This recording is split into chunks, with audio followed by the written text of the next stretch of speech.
20 இயர்ஸ்க்கு முன்னாடி மங்கையர் மலர்னு ஒரு புக் வரும். அதில் ஒரு ஸ்டோரி படிச்சிருந்தேன். அந்த ஸ்டோரி என்னென்னா, ஒரு டான்ஸர் அவங்க வந்து சின்னதாக ஒரு டான்ஸ் கிளாஸ் நடத்திட்டு இருப்பாங்க.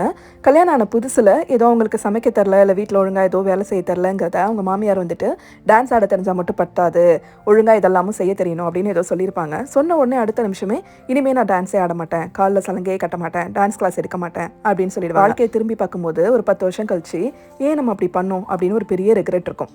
நம்ம முக்காவாசி நேரம் பெண்கள் செய்கிற விஷயம் இதுதான்.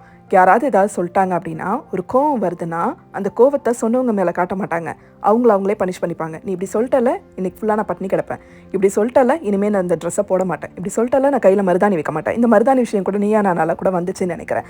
இதை சொன்ன நான் இனிமேல் டான்ஸ் ஆட மாட்டேன், இதை சொன்ன நான் இனிமேல் செய்ய மாட்டேன். ஏன் என்ன அதில் உங்களுக்கு கிடைக்கும்னு நினைக்கிறீங்க? அவள் எவ்வளோ பெரிய ரோஷக்காரி தெரியுமா அப்படின்னு பாராட்டு கிடைக்கும்னு நினைக்கிறீங்களா? இல்லை அப்படிப்பட்ட பாராட்டு தான் நமக்கு தேவையா? நீங்கள் உங்களுக்கு பிடிச்சதை ஒரு கோபத்துக்காக விட்டு கொடுத்தீங்கிறத யாரும் வந்துட்டு பாராட்டி உங்களுக்கு செலவைக்க போகிறது கிடையாது. உங்கள் தியாகத்தை ஃபஸ்ட்டு ரியலைஸ் பண்ண போகிறதே கிடையாது. உங்களுக்கு ஒரு விஷயம் பிடிச்சிருக்கு, யாரையும் ஹர்ட் பண்ணாமல் செஞ்சுட்ருக்கீங்க, அதுக்கு ஏதோ ஒரு 4 கமெண்ட் வருது, சொல்கிறவங்க சொல்லிட்டு போட்டோம், இல்லை சொல்கிறவங்கள வாய் அடைக்கிற அளவுக்கு ஏதாவது பதில் சொல்லுங்கள். அதை விட்டுட்டு உங்களுக்கு பிடிச்ச விஷயத்த செய்யாமல் உங்களை நீங்களே பனிஷ் பண்ணிக்காதீங்க. கையில் மருதாணி வைக்கிறதுன்னா அவ்வளோ முக்கியமான? ஆமாம் முக்கியம். எனக்கு அது பிடிச்சிருக்கு, எனக்கு ஒரு சந்தோஷத்தை அது கொடுக்குது, நான் யாரையும் அதுக்காக ஹர்ட் பண்ணல, அப்போ அதை செஞ்சுக்கிறதுக்கான எல்லா உரிமையும் நமக்கு இருக்குது. ஸோ அடுத்த தடவை ஏதாவது இப்படி ரோஷப்பட்டு முடிவெடுக்கிறதுக்கு முன்னாடி, உங்களை நீங்களே பனிஷ் பண்ணிக்கிறதுக்கு முன்னாடி இதை ஞாபகம் வச்சுக்கோங்க.